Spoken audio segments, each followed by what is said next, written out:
Survivors often develop hypervigilance as a way to protect themselves from further harm.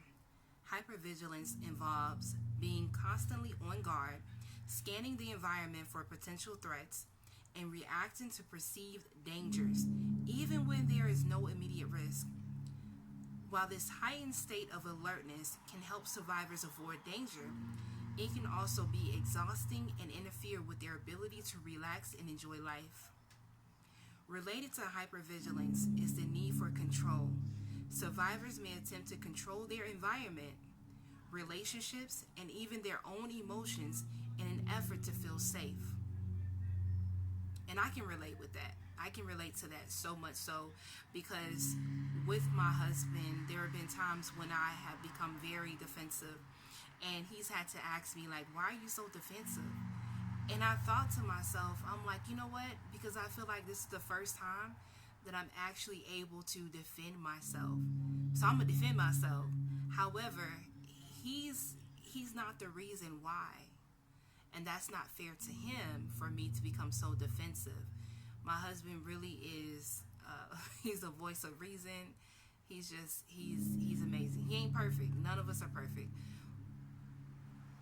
But I find him to be a great example of what perfection can become, if that makes any sense, right? I find refuge in his vulnerability and vice versa. And I'm learning how to take down those walls of defensiveness as it pertains to my husband, because again, he's not the person to blame. So inside the minds of sexual abuse survivors, you will read what it's like to be in the mind of someone who has been a victim of sexual abuse. I have something in here also in this book that says we are no longer victims, we are victors. We are now on the other side of what happened to us. Okay?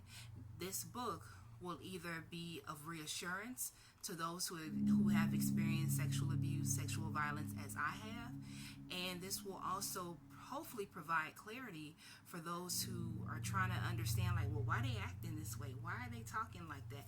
Why are they doing this?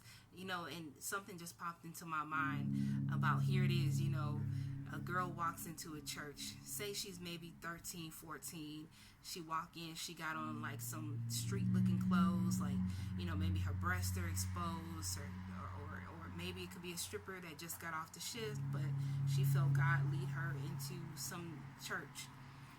And here it is, you don't talk about what it is that she may have been through.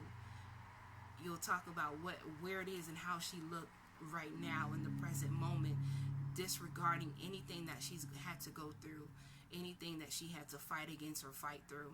So inside the minds of sexual abuse survivors will be really good for even those who are lay persons or pastors or who are in certain not just clinical fields but religious fields as well, so that it can help better prepare you to work with individuals who have dealt with sexual abuse and who are currently survivors today.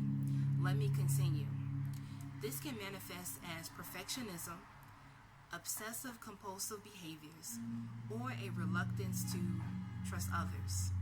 While these behaviors may offer a sense of security, they can also limit the survivor's ability to engage fully with the world and form healthy relationships.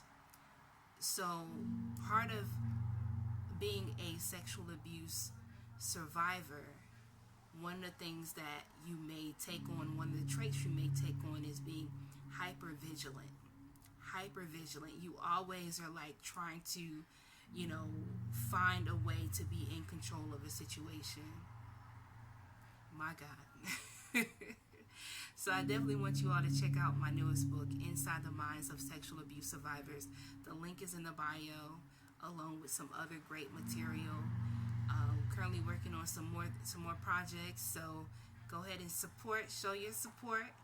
If you don't buy it for yourself, purchase it for someone else. But again, it's a great book that will go over, what it's like. Like for example, let me go up here really quick my manuscript right now. The psychological impact of sexual trauma, childhood sexual trauma and its long-term effects, adulthood sexual trauma, repeated wounds, new challenges, all these great things.